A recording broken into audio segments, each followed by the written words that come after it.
మంగళహారతులివ్వరే. పెనుగొండపురములో కుసుమ దంపతులకు పార్వతి అంశతో నీవు జన్మించినావు తల్లి. ఆర్య వైశ్యులకు ఆరాధ్య దేవి అందాల తల్లివి.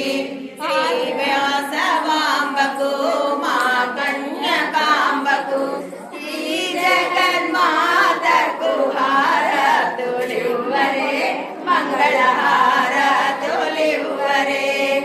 విష్ణువర్ధన రాజు పరిణయమాడగోరే అతనికి శాపమిచ్చి ఆహుతి అయినావు. నీ కుల గౌరవంబు కాపాడినావు రక్షించినావు. నీ కుల గౌరవంబు కాపాడినావు రక్షించినావు. శ్రీవాసవాంబకు మా కన్యకాంబకు ఈ జగన్మాతకు హారతులివ్వరే మంగళహారతులివ్వరే. మంగళహారతులివ్వరే.